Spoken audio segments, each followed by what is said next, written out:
அறிந்தவர்கள் வெட்கப்பட்டு போவதில்லை.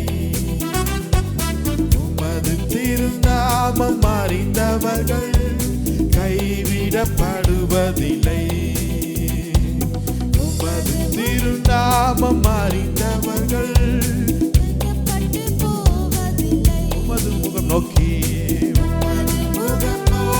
பார்த்தவர்கள் கைவிடப்படுவதில்லை. நம்பினோரை நீ மறப்பதில்லை. உம்மை தேடி வந்தோரை வெறுப்பதில்லை. நம்பினோரை நீ மறப்பதில்லை. உம்மை தேடி வந்தோரை வெறுப்பதில்லை. உமது முகம் நோக்கி பார்த்தவர்கள் வெட்கப்பட்டு போவதில்லை. உமது திருநாமம் அறிந்தவர்கள் கைவிடப்படுவதில்லை. உடைந்த பாத்திரம் என்று நீ எவரையும் தள்ளுவதில்லை. உடைந்த பாத்திரம் என்று நீ எவரையும் தள்ளுவதில்லை.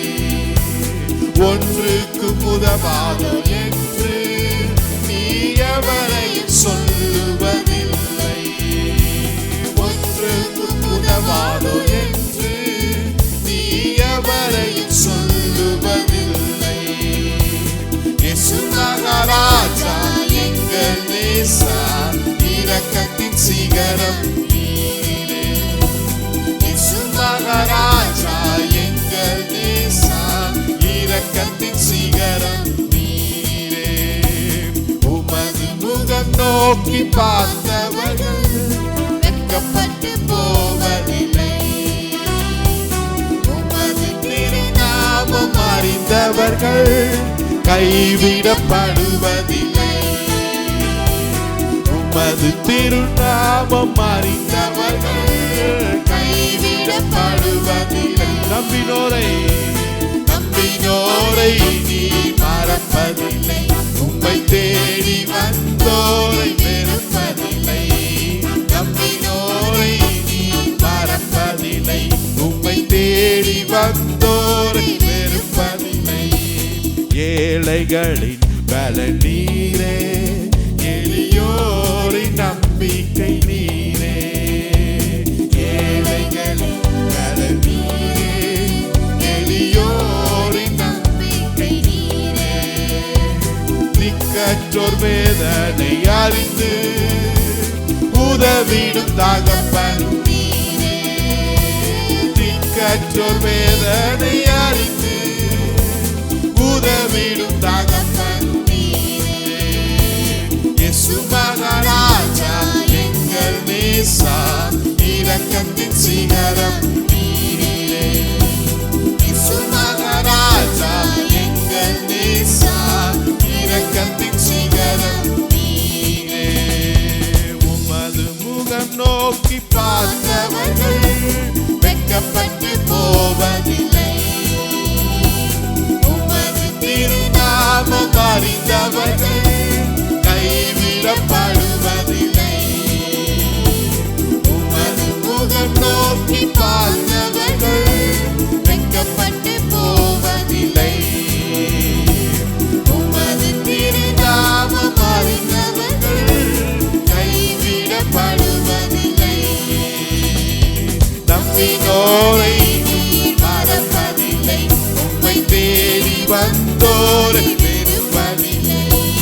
நம்பினோரை நீ மறப்பதில்லை. உம்மை தேடி வந்தோரை வெறுப்பதில்லை.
ஆயிரங்களில் சிறந்தோர் பதினாயிரங்களில்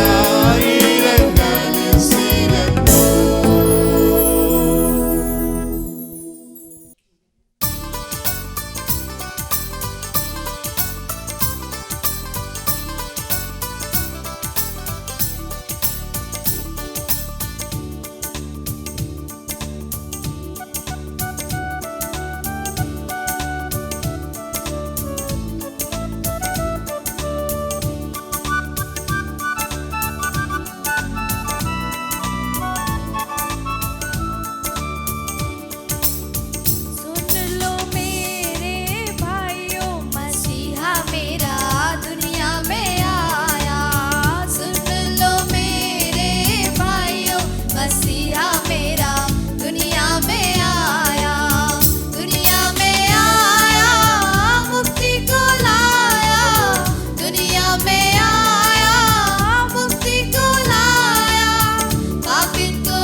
आयो मसीहा मेरा दुनिया में आया।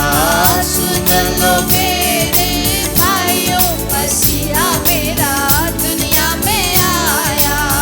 जब हम गुनाह में पड़े हुए थे, जब हम गुनाह में पड़े हुए थे, अद्भुत प्रेम दिखाया, दिखाने यीशु दुनिया में आया। अद्भुत प्रेम दिखाया, दिखाने यीशु दुनिया में आया।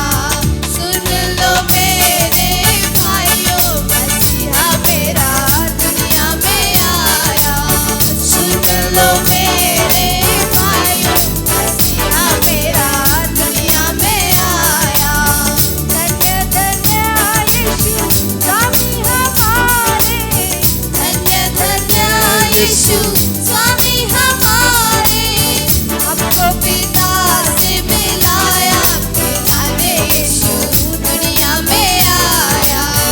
हमको पिता से मिलाया, मिलाने यीशु दुनिया में आया। सुन लो मेरे भाइयों, मसीहा मेरा दुनिया में आया। सुन लो मेरे भाइयों, मसीहा मेरा दुनिया में आया।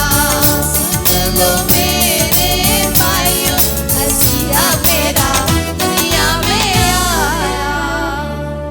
ஆண்டவர் ரட்சகமாகிய இயேசு கிறிஸ்துவின் நாமத்தினால உங்களை ஒவ்வொருவரையும் வாழ்த்தி நாங்கள் வரவேற்கிறோம். हमारा पिता परमेश्वर यीशु मसीह के नाम से आप सबों को हम स्वागत करते हैं। இந்த 2023 ஆண்டிலே இந்த கடைசி ஞாயிற்றுக்கிழமையுமாய் நாம் ஒன்று கூடி சேர்ந்திருப்பது தேவனுடைய சுத்த கிருபையாக இருக்கிறது. इस 2023 की अंतिम रविवार में भी हम एकत्रित हुए हैं, परमेश्वर के अनुग्रह है। நிச்சயமா நம்ம ஒவ்வொரு காரியத்திற்கும் நம்ம ஆண்டவருக்கு நன்றி செலுத்த கடமைப்பட்டிருக்கிறோம். हमारा कर्तव्य है कि हर बातों के लिए हम प्रभु के लिए धन्यवाद करें। ஏதோ நன்றி நம்முடைய வாயால சொல்வது மாத்திரமல்ல, நம்முடைய வாழ்க்கையில காட்ட வேண்டுகிற ஒரு நாட்களா இருக்கிறது. केवल हमारे मुंह से ही नहीं वरन हमारे जीवन में उस धन्यवाद को, आभारी को हमें दिखाना चाहिए। ஒவ்வொரு நாளிலும் ஒவ்வொரு நொடி பொழுதிலும் பாதையிலும் சூழ்நிலையிலும் கர்த்தர் நல்லவராகவே இருந்தார். हमारे हर एक मार्ग में, हर एक कार्य में परमेश्वर हमारी भला ही रहा। ஆமென். आमीन, ஹalleluya. हालेलुया। சோ புதிய வருடத்திற்காக நம்ம எதிர்பார்த்து கொண்டிருக்கிறோம். नई साल के और हम इंतजार में हैं। பொதுவாக புதிய வருடம் என்று சொல்லி இந்த வருடம் இப்படி இருக்க போகுது அப்படி இருக்க போகுது என்று சொல்லி ஏக்கச்சக்கமான காரியங்களை நீங்க கேட்டு கொண்டிருக்கலாம். हमेशा क्या होता है, नई साल ऐसा होगा वैसा होगा करके कई ऐसे बातों को हम सुनते होंगे। ஏதோ ஒரு கிறிஸ்தவ போதகர்கள் மாத்திரமல்ல, அவிசுவாசிகள் கூட இந்த புதிய வருடத்தை குறித்த நிறைய காரியங்களை இன்னைக்கு பேசி கொண்டிருக்கிறார்கள். ना केवल मसीह प्रचारक भी और जो अन्य जाति के लोग भी कई ऐसे बातों को नए साल के प्रति बोलते हुए हम सुनते हैं। அநேக சமயத்தில் நம்ம சில வார்த்தைகளை கேட்கிறோம், இந்த வருடம் இப்படி இருக்க போகுது அந்த வருடம் அப்படி இருக்க போகுது என்று சொல்லி உற்சாகமான வார்த்தைகளை கேட்டுடுறோம். ஆனால் அது நடக்காமல் இருக்கும்போது நம்ம ரொம்ப ஆவிக்குறியில் சோர்ந்து போகிற நாட்கள்லாம் உண்டு. कई बार हम ऐसा होता है कि जैसे नए साल में ये होगा वो होगा करके, लेकिन जब वो बातें नहीं होती है तो हम एकदम निराश में हो जाते हैं। நான் இன்னைக்கு என்ன சொல்ல போகிறேன் என்றால், आज हम क्या कहना चाहते हैं, நிச்சயமாகவே புதிய வருடம் எப்படி இருக்கும்னு என்கிட்ட கேட்டிங்கன்னா எனக்கு தெரியாது, எப்படி இருக்குன்னு தெரியாதுங்க. अगर आप मुझे पूछेंगे नए साल कैसा होगा तो मुझे भी पता नहीं है। பட் ஆண்டவர் சொன்ன அந்த கடைசி காரியங்கள் எல்லாமே நடக்கும், நிச்சயமாக நடக்கும். लेकिन जो यीशु मसीह ने कहते थे अंतिम दिन में क्या क्या होगा, वो सारी बातें तो जरूर होगी। இன்னும் சொல்ல போனா இந்த வருடத்துல நடந்த காரியங்களை காட்டிலும் அடுத்த வருஷம் இன்னும் அதிகமாய் கூட காணப்படலாம். अगर हम कहने पाए तो इस साल में जो भी हुआ है आने वाले साल इससे अधिक भी हो सकता है। யாருக்குமே தெரியாது அந்த காரியம், कोई नहीं जानता है, கர்த்தர் ஒருத்தர் தான் அறிவார். केवल परमेश्वर ही जानते हैं। அப்போஸ்தலனாகிய பவுல் தன் வாழ்க்கையில ஒரு காரியத்தை சொல்றாருங்க. प्रेरित पौलुस अपने जीवन में एक बातों को बताते हैं। அப்போஸ்தலர் புத்தகம் 20 அதிகாரத்துல प्रेरितों के काम 20वीं अध्याय में 22 वசனத்தை நான் வாசிக்கிறேன். 22वीं आयत को हम पढ़ते हैं। 20-22 20 का 22। இப்பொழுது நான் ஆவியிலே கட்டுண்டவனாய் எருசலேமுக்கு போகிறேன், அங்கே எனக்கு நேரிடும் காரியங்களை நான் அறியேன். और अब देखो मैं आत्मा में बंधा हुआ यरूशलेम को जाता हूँ और नहीं जानता कि वहाँ मुझ पर क्या क्या बीतेगा। எருசலேம் என்பது பரிசுத்த ஆவியானவர் நிரப்பப்பட்ட ஒரு இடமா இருந்தது.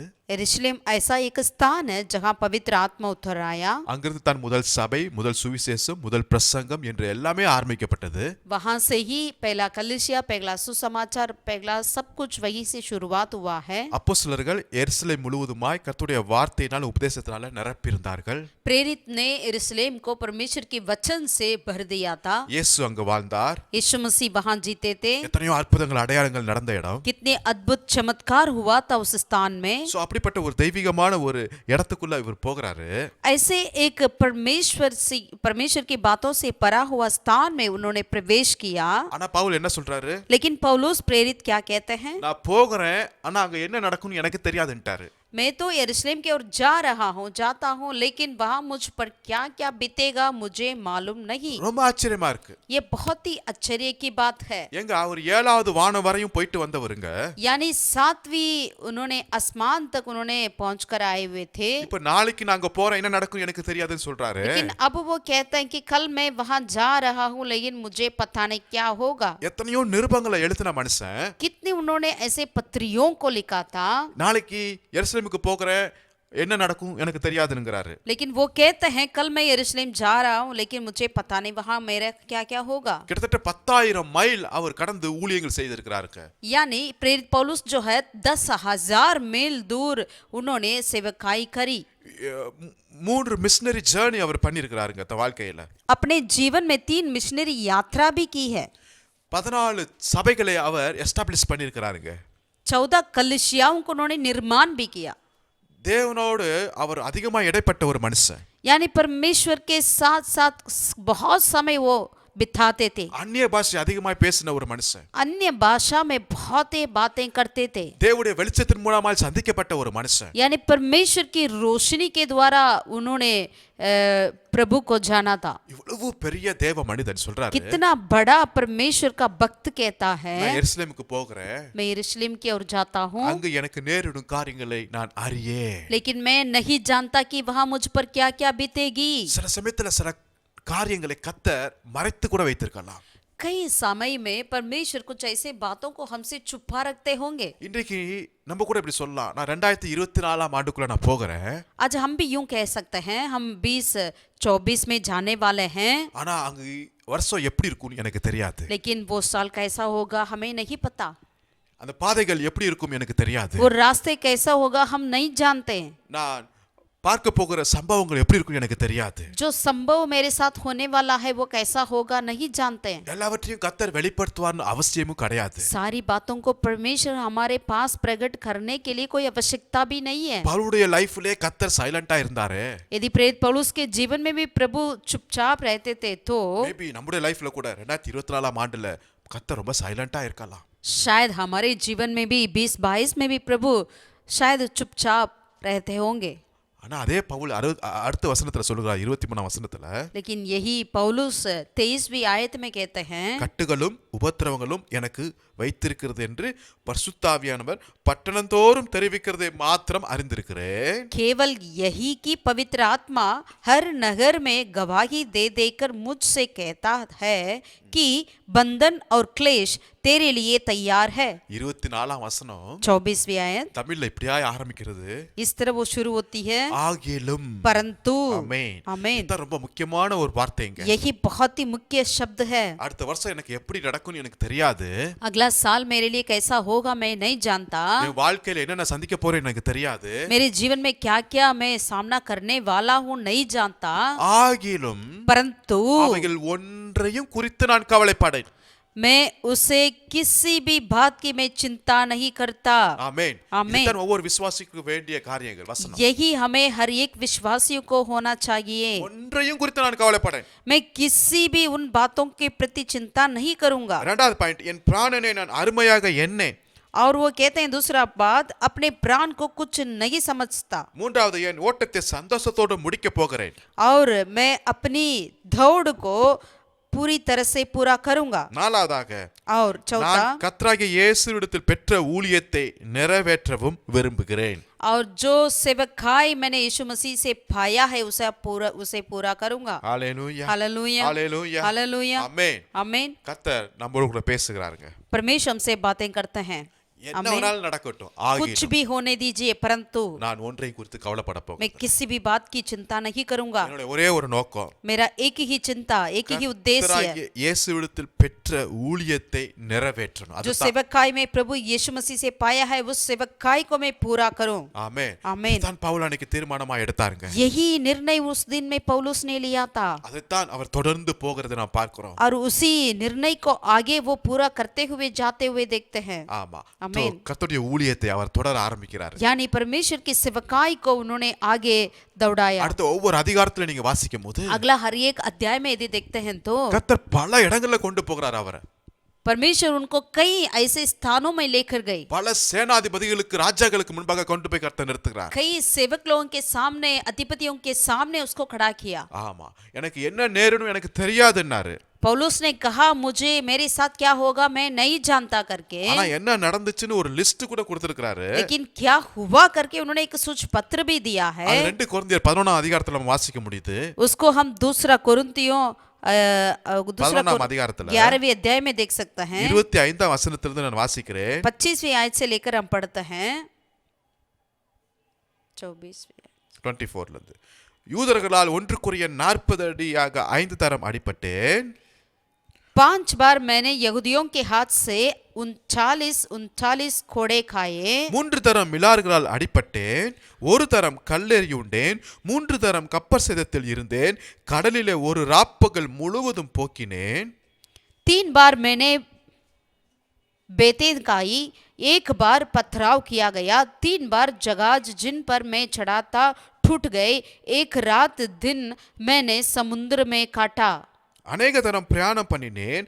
ஆறுகளால் வந்த மோசங்களிலும் கள்ளரால் வந்த மோசங்களிலும் என் சுய ஜனங்களால் வந்த மோசங்களிலும் அந்நிய ஜனங்களால் வந்த மோசங்களிலும் பட்டணங்களில் உண்டான மோசங்களிலும் வனாந்திரத்தில் உண்டான மோசங்களிலும் சமுத்திரத்தில் உண்டான மோசங்களிலும் கள்ள சகோதரத்தில் உண்டான மோசங்களிலும் பிரயாசத்திலும் வருத்தத்திலும் அநேக முறை கண் விழிப்புகளிலும் பசியிலும் தாகத்திலும் அநேக முறை உபவாசங்களிலும் குளிரிலும் நிர்வாணத்திலும் இருந்தே.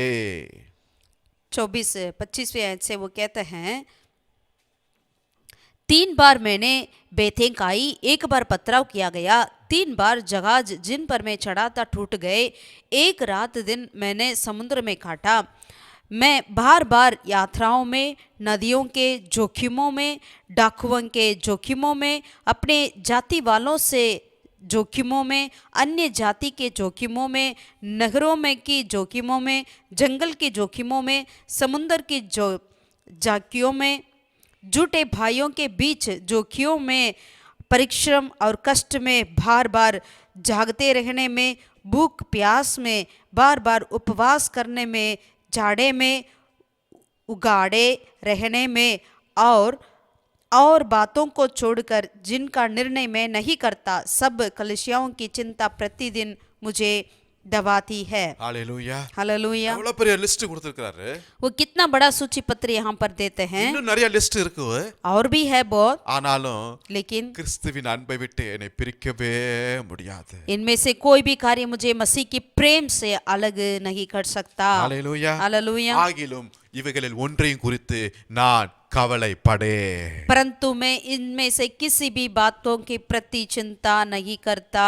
எப்படியாவது கர்த்தரிடத்தில் பெற்ற ஊழியத்தை நான் நிறைவேற்ற விரும்புகிறேன். किसी भी तरह मैं चाहता हूं कि जो यीशु मसीह के द्वारा मैंने पाई उस सेवकाई को पूरा करूं. ஆமென். ஆமென். இந்த புதிய வருடத்துல நம்ம எடுக்க போகிற ஒரு பெரிய தீர்மானம் இதுக்கு தான் இருக்குங்க. इस नई साल में हम निर्णय लेने वाले बातें यही होना चाहिए. வாக்குத்தத்தம் இப்படியா இருக்கட்டும். वायदा कैसे भी हो, என்ன क्या है, என்ன நடந்தாலும் நடக்கட்டும். कुछ भी होने दीजिएगा, ஆகிலும் நான் ஒன்றையும் குறித்து கவலைப்பட போகிறேன். लेकिन मैं किसी भी बात की चिंता नहीं करूंगा. எப்படியாவது கர்த்தருடைய ஊழியத்தை நான் நிறைவேற்றணும். लेकिन किसी भी तरह मैं चाहता हूं कि परमेश्वर की सेवकाई को पूरा करूं. கர்த்தர் கொடுத்திருக்கிற தரிசனத்தை நான் நிறைவேற்றணும். परमेश्वर की ओर से मिला हुआ दर्शन को मैं पूरा करूं. தேவ ராஜ்யத்தை கட்டி எழுப்புறதுக்கு परमेश्वर के राज्य को स्थापित करने के लिए இந்த புதிய வருஷத்துல நான் என்னை ஒப்பு கொடுக்கிறேன். इस नई साल के लिए मैं अपने आप को समर्पित करता हूं. ஹalleluya. हालेलुया. ஹalleluya. हालेलुया. இப்படிப்பட்ட வார்த்தையினால இன்னைக்கு நம்ம தேற்றிக் கொள்ள வேண்டுங்க. ऐसे शब्दों से आज हमें अपने आप को शांति देना चाहिए. ஆமென். ஆமென். ஆமென். ஹalleluya. ஹalleluya. हालेलुया. சோ இப்படித்தான்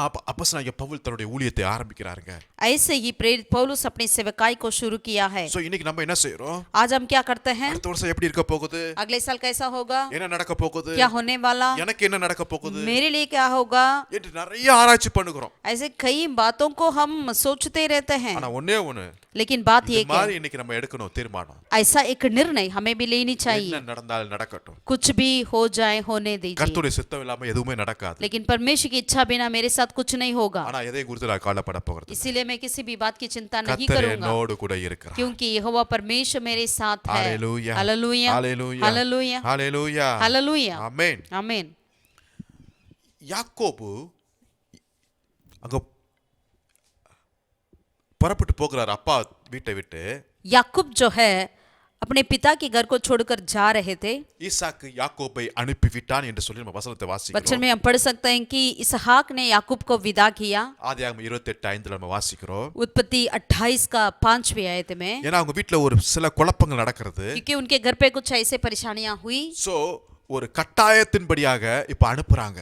यानी एक जबरदस्ती के द्वारा उनको विदा किया गया. இப்ப யாக்கோபு புறப்பட்டு போகிறாரு. याकूब ने निकल कर गए. அவருக்கு ஒண்ணுமே தெரியாது நாம எங்க போகிறோம். उनको भी पता नहीं था कहाँ जा रहा है. அம்மா வீட்டுக்கு போகிறோம். जरूर मामा के घर पे तो जा रहा है, பட் மாமா எப்படிப்பட்டவர், என்னை ஏற்றுக்கொள்வாரா என்ன எதுவும் தெரியாது. लेकिन मामा कैसा है, मुझे अपना लेगा या क्या करेगा, कुछ नहीं मालूम. போகிற வழி எப்படி இருக்கும் தெரியாது. जाते हैं वो रास्ता कैसा होगा नहीं पता था. கூடவும் யாரும் வரல. साथ भी कोई नहीं था. வெறுங்கையாய் வந்தேன் கோலும் தடியுமாய் வந்தேன் சொல்றாரு. वो कहते हैं भाई केवल लाठी लेकर आया था इस यरदन को पार करके. இவ்வளவு நாளா செல்ல பிள்ளையா இருந்த மனுஷன் इतने दिनों से अपना माँ का एक लाडला था. இப்ப கண்ணை மூடிட்டு ஒரு புதிய வாழ்க்கையை ஆரம்பிக்கிறாரு. अब आंख बंद कर कर एक नई मार्ग पे जा रहा है। அதான் நம்முடைய லைஃப்ல அப்ளை பண்ணி பார்க்கும்போது इसी बातों को यदि हम अपने जीवन में भी देखते हैं, 2024 ஆண்டு எப்படின்னு நமக்கு தெரியாது தான். 2024 कैसा होगा हम नहीं जानते हैं। அட கண்ணை மூடிட்டு யாக்கோபை போல புறப்பட்டு போகிறோம். आंख बंद कर कर याकूब के जैसा हम भी निकल कर जाते हैं। ஆனா ஒண்ணே ஒண்ணு, लेकिन एक बात है, ஆபிரகாமின் தேவன், ஈசாக்கின் தேவன், யாக்கோபின் தேவனுமாய் இங்க மார்க்கத்தை நாம் பார்க்கிறோம். अब्राहम का परमेश्वर, इसहाक का परमेश्वर, याकूब का भी परमेश्वर करके यहाँ पर हम देख सकते हैं। ஹalleluya, हालेलुया, ஆமென். आमीन। இங்கு அவனுடைய பெற்றோர்கள் அவனை கைவிடுறது மாதிரி காணப்படலாம். यहाँ पर दिखाई देता है कि उनकी माँ बाप ने उनको छोड़ दिया है, பட் வருகிற நாட்களிலே தேவன் அவரை சேர்த்துக் கொள்கிறதை நான் பார்க்க முடியும். लेकिन आने वाले दिनों में परमेश्वर ही उन्हें अपना लेते हुए देख सकते हैं। ஹalleluya. हालेलुया। அவன் போகும்போது சூரியன் அஸ்தமிக்கிற நேரத்துல जब वो जा रहा था, अब रात होने वाला था, ஒரு கல்லை எடுத்து தலையில வைத்து அவர் தூங்குகிறதை நான் பார்க்கிறோம். वो एक पत्थर को तकिया बनाकर वहां पर सोते हुए पाते हैं। இருண்ட நேரங்க, अंधकार का समय था, இருள் சூழ்ந்த நேரங்க. अंधकार का वक्त था। மேபி அடுத்த வருஷம் ஒரு இருள் சூழ்ந்த நேரத்துல காணப்படலாம். शायद अगला साल आपके लिए अंधकार से भरा हुआ दिखाई देता क्यों ना हो, யார் நம்மோடு கூட இல்லாத ஒரு தனிமையான சூழ்நிலை கூட காணப்படலாம். या ऐसा भी लगता क्यों ना हो कोई भी आपके साथ नहीं है, आप बिल्कुल अकेला में है। பட் ஒன்னே ஒன்னு உறுதிங்க, लेकिन एक बात सच है, நாம் ஆராதிக்கிற தேவன் जिसकी हम आराधना करते हैं, அவர் என்னோடு கூட வருகிறார். वो परमेश्वर मेरे साथ साथ आते हैं। ஹalleluya. हालेलुया। இதனால்தான் ஏசாயா 60வது அதிகாரத்துல 2ஆம் வசனத்தை நம்ம வாசிக்கிறோம். इसलिए ऐसाया अध्याय 60 की दूसरा आयत में हम देखते हैं, இதோ இருள் பூமியையும் காரிருள் ஜனங்களையும் மூடும், ஆனாலும் உன்மேல் கர்த்தர் உதிப்பார், அவருடைய மகிமை உன்மேல் காணப்படும். देख पृथ्वी पर तो अंधियारा और राज्य राज्य के लोगों पर घोर अंधकार छाया हुआ है, परंतु तेरे ऊपर यहोवा उदय होगा और उसका तेज तुझ पर प्रकट होगा। ஹalleluya. हालेलुया। ஆமா, நிச்சயமாகவே அடுத்த வருஷம் இருள் இன்னும் அதிகமாகலாம், जरूर अगला साल ये अंधकार और ज्यादा हो सकता है, பாவம் அதிகமாகுது, पाप बढ़ती है, அக்கிரமம் அதிகமாகுது, गुनाह बढ़ती है, வியாதிகள் பெருகி கொண்டிருக்கிறது, बीमार बढ़ रही है, மரணங்கள் அதிகமாய் கொண்டிருக்கிறது, मृत्यु बढ़ रही है।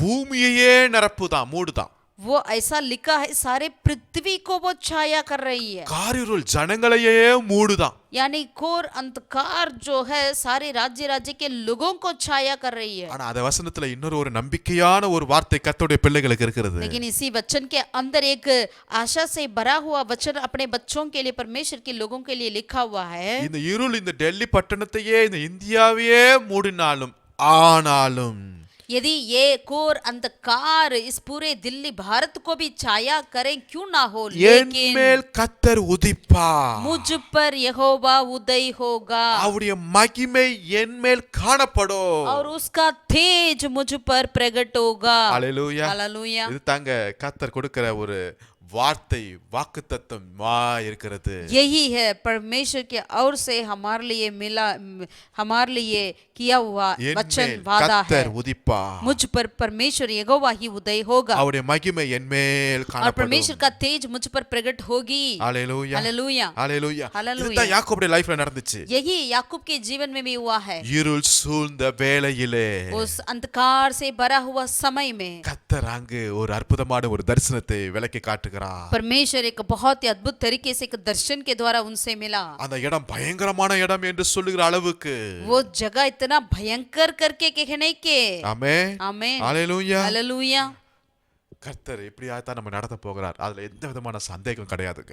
ऐसे ही परमेश्वर हमें भी अगुवाई करेंगे, उसमें कोई शक नहीं है। இங்க காரிருள் வரும், இருள் வரும், பாவம் வரும், வியாதி வரும், அநேக வைரஸ்கள் வரும், பூமி எதிர்ச்சி வரும், பூகம்பம் வரும், அழிவு வரும், எல்லாம் வரட்டு போட்டும், பட் கர்த்தர் என் மேல் உதிப்பார். अगर बीमार आए, भूकंप आए, नष्ट आए, कष्ट आए, दुख आए, अंधकार आए, कुछ भी हो जाए, लेकिन मुझ पर यहोवा उदय होगा, ஏனென்றால் நான் தேவனுடைய சாயல்ல படைக்கப்பட்டிருக்கிறேன். क्योंकि मैं यहोवा के उसकी छाया में मैं हूँ। ஆமென். ஆமென். கர்த்தர் எனக்கு கொடுத்த வாக்குத்தத்தம் என்னன்னா, நம்மளுக்கு கொடுக்க வாக்குத்தத்தம் என்னன்னா, நீங்க பழுகி பெருகுங்கள்.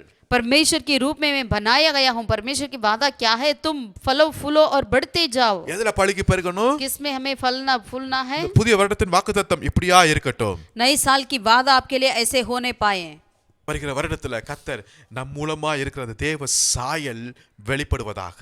आने वाले साल में हमारे ऊपर जो परमेश्वर की स्वरूप जो है वो प्रकट होने पाए। உண்மையாக நிச்சயமாகவே உபத்திரங்கள் அதிகமாகும், எதிர்ப்புகள் அதிகமாகத்தான் செய்யப்படுது. जरूर उपद्रव बढ़ेगी और हमें विरोध करने वाले तो बढ़ेंगे, பட் தேவன் நம்மோடு கூட இருப்பார். लेकिन परमेश्वर हमारे संग रहेंगे। அவருடைய வெளிச்சம் நம்ம மேல் உதிக்க போகிறது. परमेश्वर का सूरज हमारे ऊपर उदय होगी। ஆமென். आमीन। நாம் பெருக்கத்தை பார்க்க போகிறோம். हम एक बढ़ोतरी को देखेंगे, எழுப்புதலை காண போகிறோம். एक बेदारी को देखेंगे। See, எப்பெல்லாம் இந்த பிசாசு ஒரு பெருக்கத்தை கொண்டு வருகிறானோ அப்பெல்லாம் கர்த்தர் ஒரு அற்புதமான ஒரு டிவிஷனை கர்த்தர் ஏற்படுத்துவார். பாருங்களேன். जब भी शैतान कुछ ऐसे बढ़ोतरी को लेकर आता है तो परमेश्वर वहां पर एक भाग को यानी एक डिवीजन को, सेपरेशन को वहां पर लेकर आते हैं। இந்த மேக்ஸ்ல பார்க்கும்போது மல்டிப்ளிகேஷன் அப்புறம் டிவிஷன் ரெண்டுமே வித்தியாசமா இருக்கும். अगर हम मैथमेटिक्स में गणित में देखते हैं तो गुना करना और डिवाइड करना ये दोनों बातें आपस में मिलजुलती है। இப்ப பிசாசு மல்டிப்ளிகேஷனை கொண்டு வந்தான்னு வச்சுங்களேன், கர்த்தர் டிவிஷனை கொண்டு வருவாருங்க. यदि शैतान मल्टीप्लिकेशन को गुना को लेकर आता है, परमेश्वर वहां पर डिवीजन को लेकर आते हैं। இப்ப பிசாசு டிவிஷனை கொண்டு வந்தானார்னா கர்த்தர் அங்க மல்டிப்ளிகேஷனை கொண்டு வருவார். பாருங்க. यदि शैतान वहां पर डिवीजन को लेकर आता है, परमेश्वर वहां पर मल्टीप्लिकेशन को लेकर आता है। இது ரெண்டுத்திலே சாத்தான் தான் தோற்று போவான். इन दोनों बातों में शैतान ही हारता है। ஆமென். आमीन। ஹalleluya. हालेलुया। உதாரணத்துக்கு நீங்க பார்க்கும்போது இங்க யோசபாத் ராஜாவா இருக்கிறாரு. उदाहरण के लिए यहोशापात राजा यहाँ पर देखते हैं। செகண்ட் கிரானிக்கல் சாப்டர் 20ல दूसरा इतिहास की 20वीं अध्याय में 2 நாளாகமம் 20ஆம் அதிகாரத்துல இந்த யோசபாத்துக்கு விரோதமாய் நிறைய ராஜாக்கள் எழும்பி வருகிறார்கள். दूसरा इतिहास की 20वीं अध्याय में देखते हैं यहोशापात के विरोध में कई राजा ये उठकर आते हुए देखते हैं। அம்மோன் புத்திரர் வரார்கள், மோவாபியர் வரார்கள், சேயீர் மலை தேசத்தார் வராங்க. मोवाबी, अम्मोनी और सेईर नामक पहाड़ी देश वाले, ஆமா, எல்லாம் இவங்களுக்கு விரோதமா வருகிறார்கள். इन सारे लोग उनके विरोध आ रहे थे। அப்பனா என்ன பார்க்கும்போது ஒரு பெரிய கூட்டமாய் தெரிகிறது. यानी इसका मतलब क्या है? एक बड़ी भीड़ चढ़ाई करने के लिए आ रही है। அவர்கள் பழுகி பெருகி இருக்கிறார்கள் எதிராளிகள். यानी उसको विरोध करने वाले, यहोशापात के विरोध करने वाले इतने बड़े भीड़ थी। கர்த்தர் பார்க்கிறாரு. परमेश्वर ने देखा। இப்ப அவங்களுக்குள்ள ஒரு டிவிஷனை கொண்டு வர போறார். अब उनके बीच में परमेश्वर एक डिवीजन को लेकर आए हैं। ஆமென். आमीन। இவர்கள் துதிக்கும்போது जब यहोशापात ने स्तुति करने लगे, கர்த்தருடைய கிருபை என்றும் உள்ளது என்று சொல்லி பாடி ஆராதிக்கிற நேரத்துல परमेश्वर का अनुग्रह हमेशा के लिए है करके जब उन्होंने स्तुति कर रहे थे, 23ஆம் வசனத்தை வாசிக்கிறோம். 23वीं आयत में हम पढ़ते हैं, அம்மோன் புத்திரரும் மோவாபியரும் சேயீர் மலை தேசத்தில் குடிகளை சங்கரிக்கவும் அழிக்கவும் அவர்களுக்கு விரோதமாய் எழும்பினார்கள்.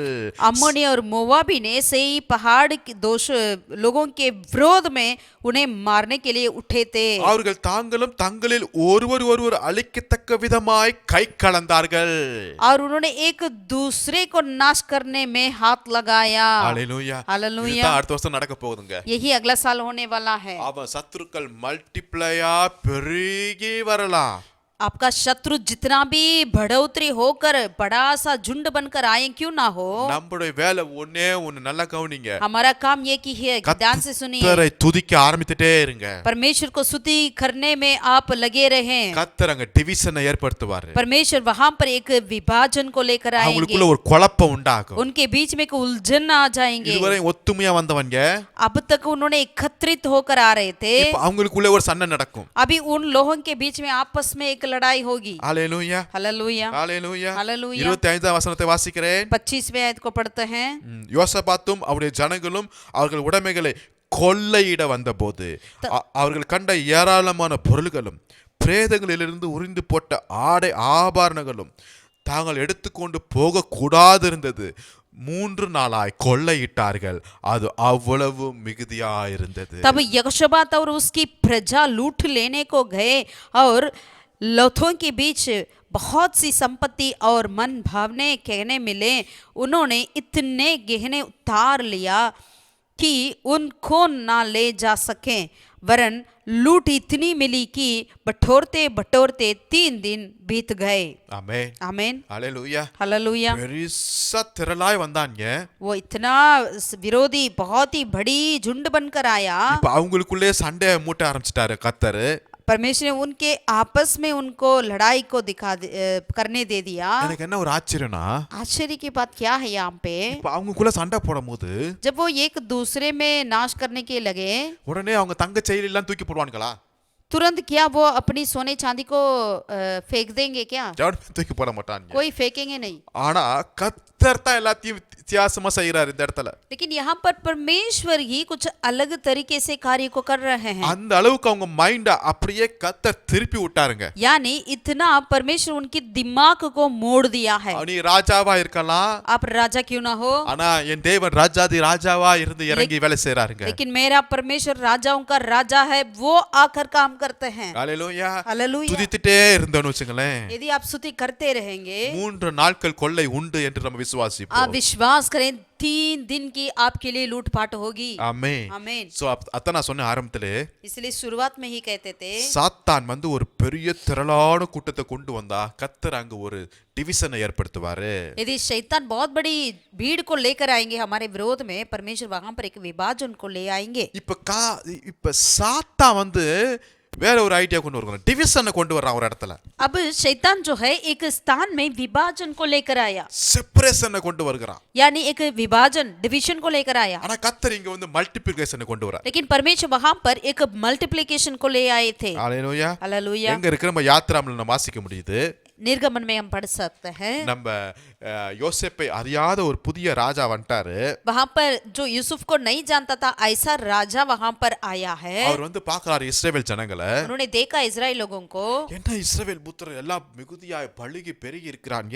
अरे इजराइल लोग इतना बड़े बढ़ोतरी में है। யாத்ரா 1:12 निर्गमन पहला अध्याय का 12वें आयत में, ஆனாலும் அவர்களை எவ்வளவு ஒடுக்கினார்களோ அவ்வளவு அவர்கள் பழுகி பெருகினார்கள். पर ज्यों ज्यों वे उनको दुख देते गए त्यों त्यों वे बढ़ते और फैलते चले गए। ஆமா, இங்க வந்து டிவிஷனை கொண்டு வரான் பிசாசு. यहाँ पर शैतान एक विभाजन यानी एक हड्डी को लेकर आया, ஆமா, நசுக்க ஆரம்பிக்கிறான். यानी परमेश्वर के लोगों को उन्होंने दबाया।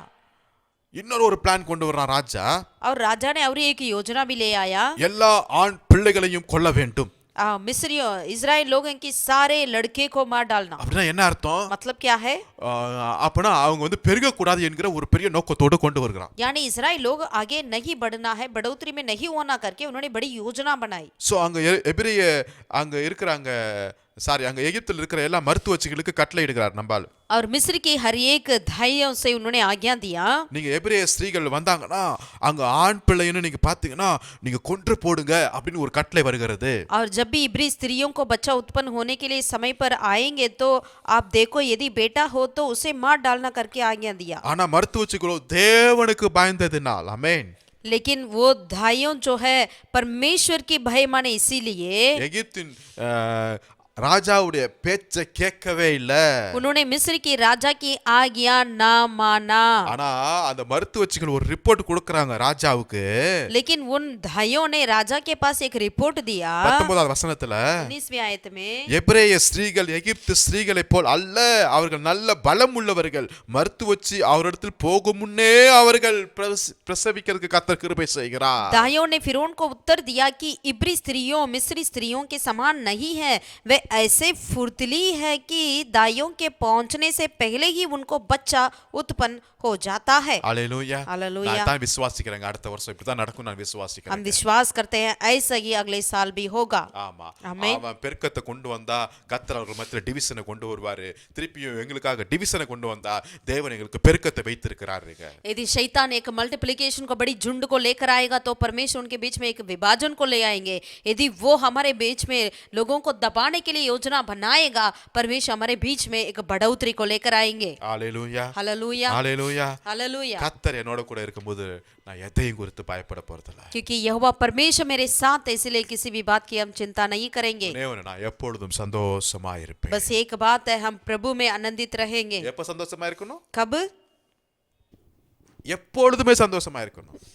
हमें हमेशा आनंदित रहना चाहिए। எப்ப சந்தோஷமா இருக்கணும்? कब? 2024 ஆண்டு முழுவதும் சந்தோஷமா இருக்கணும். यानी 2024 पूरा हमें आनंदित रहना चाहिए, ஏன்னா வசனம் சொல்லப்பட்டிருக்கிறது, क्योंकि वचन में लिखा है, சந்தோஷமா இருப்பது தான் பலனா இருக்கிறது. क्योंकि प्रभु में आनंदित रहना ही हमारा भल है। The joy of the Lord is my strength. ஆமென். परमेश्वर में आनंदित रहना ही हमारा भल है। அப்ப நம்ம பலன் எங்க இருக்கு? तो हमारा बल कहाँ है? சந்தோஷத்துல இருக்கு. यानी अनंत में। ஒருவேளை சாம்சன் லைஃப்ல பலன் எங்க இருந்துச்சு? शायद सिमियोन के जीवन में उनका भल कहाँ था? முடியில இருந்துச்சு. उनके भलों में था। ஒருவேளை முடியில தான் பலன் இருக்குன்னு சொன்னா பாதி பேருக்கு பலனே இருக்காது நம்மளுக்குலாம். यदि कोई कहा जाए कि आपके भल में ही आपका शक्ति है, तो कितने लोग शक्तिहीन रहेंगे। நல்ல வேளை கர்த்தர் அதெல்லாம் மாத்திட்டாருங்க. अच्छा है परमेश्वर ऐसा नहीं किया। இப்ப என்னுடைய பலன் என் சந்தோஷத்துல இருக்குது. अब मेरा बल कहाँ है? मेरा खुशियाँ में है। என் மணியிலையோ என் அந்தஸ்துலையோ அதுலயோ இதுலயோ இல்லோ என் பலன் என்னுடைய சந்தோஷத்துல இருக்கு. मेरा पैसा में, मेरे अंदस्त में या कुछ और चीजों में नहीं, वरन मेरा खुशी में, आनंद में जो परमेश्वर में है उसमें है। ஆமென். आमीन। ஆகிலும் ஒன்றையும் குறித்து நான் கவலைப்பட போகிறேன். परंतु किसी भी बातों के प्रति मैं चिंता नहीं करूंगा। எப்படியாவது கிறிஸ்துவிடத்தில் நான் பெற்ற ஊழியத்தை நிறைவேற்றுவேன். किसी तरह जो सेवकाई मैंने मसीह में पाया है उसे मैं पूरा करूंगा। ஆமென். आमीन। இதுதான் அப்போஸ்தலனாகிய பவுல் மாத்திரமல்ல, அநேக மக்கள் எடுத்த ஒரு காரியமா இருக்கிறது. ये केवल प्रेरित पौलुस ही नहीं, कई परमेश्वर के भक्त ने इस तरह निर्णय लेते थे। சோ இந்த புதிய வருடத்துல सो इस नई साल में भी இப்படிப்பட்ட வார்த்தைகளை நம்ம தியானிப்போம். ऐसे वचन की ओर हम ध्यान दें। ஏதோ ஒரு குறி சொல்லிடத்துல போகிறது போல நம்ம போகாதபடி, ऐसा नहीं कि जो कुछ वेदों को बताने वाले, भविष्यवाणी करने वाले के पास जाने वाले के समान नहीं। எது நடந்தாலும் நடக்கட்டும், कुछ भी हो जाए तो होने दीजिए, கர்த்தருடைய சித்தத்தின்படி நடக்காது. परमेश्वर की इच्छा के अनुसार। பட் ஒன்று நான் உறுதியா இருக்கிறேன், நான் கர்த்தருக்கு பிரியமாய் கர்த்தருடைய ஊழியத்தை நிறைவேற்றுறதுக்கு நான் உண்மையா இருக்கும்போது கர்த்தர் என் லைஃப்ல பெருக்கத்தை கொண்டு வருவார். என்னை கர்த்தர் அற்புதமாய் நடத்துவார். என் ஊழியத்தில், குடும்பத்தில், எல்லாவற்றிலையும். ஒருவேளை சாத்தான் டிவிஷனை கொண்டு வரலாம், ஆனால் கர்த்தர் எனக்கு பெருக்கத்தை தருவார். ஒருவேளை சாத்தான் அங்கு பெருக்கத்தை கொண்டு வருவார், ஆனால் கர்த்தர் எனக்காக அங்கே இருந்து டிவிஷனை ஏற்படுத்துவார். என்கிற ஒரு நம்பிக்கையில் இந்த புதிய வருடத்துக்குள்ள நம்ம பிரவேசிப்போம். கர்த்தர் உங்களை ஆஸ்வதிப்பாராக. हम नई साल में ऐसा प्रवेश करें, जो भी कुछ हो जाए, दुख हो, अंधकार हो, कुछ भी हो, लेकिन हम मसीह में आनंदित रहेंगे। यदि शैतान हमारे विरोध बढ़ोतरी को लेकर आए, परमेश्वर उनके बीच में एक विभाजन को लेकर आएंगे। यदि शैतान हमारे बीच में विभाजन को लेकर आएंगे, परमेश्वर उनके बीच में तो एक बढ़ोतरी को लेकर आएंगे।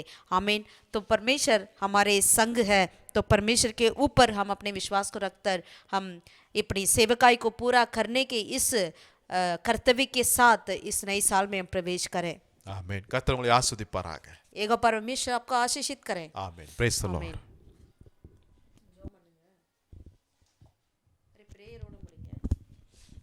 ஜெபிக்கலாம். आइए प्रार्थना करें। எங்களை அதிகமாக நேசிக்கும் நல்ல தகப்பனே, நன்றியோடு உம்மை ஸ்தோத்திரிக்கிறோம். हमारे पिता परमेश्वर जो हमसे बहुत ज्यादा प्यार करते हैं, धन्यवाद करते हैं रंछा। இம்மட்டும் எங்களை நடத்தி வந்ததுக்காக ஸ்தோத்திரம். अब तक आपने हमें संभाला है, धन्यवाद करते हैं। அப்பா, ஏதோ நாங்கள் வார்த்தையில் மாத்திரம் நன்றி நன்றி என்று சொல்லி கொண்டிருக்காதபடி, केवल हम शब्दों में मुंह से धन्यवाद धन्यवाद करके कहते ना रहें, அது எங்கள் வாழ்க்கையில் இந்த புதிய வருடத்தில் காட்டுவதற்கு நன்றி உள்ள ஒரு வாழ்க்கையை வாழ எங்களுக்கு கிருபை செய்வீராக. उसे इस हमारे जीवन में दिखाने के लिए ऐसे एक आभारी का जीवन जीने के लिए, धन्यवाद का जीवन जीने के लिए मैं मदद करना चाहता। இந்த புதிய வருடத்தில் நீங்கள் செய்ய போகிற எல்லா காரியத்திற்காகவும் நன்றி செலுத்துவோம். इस नई साल में आप हमारे द्वारा करने वाले हर बातों के लिए धन्यवाद करते हैं। எங்களுக்கு எதையும் குறித்து தெரியாது தான், हम किसी भी बातों के प्रति नहीं जानते हैं, பட் உலகத்தின் கடைசி நாட்களில் இருக்கிறோம். लेकिन हम इस संसार के अंतिम समय में हैं।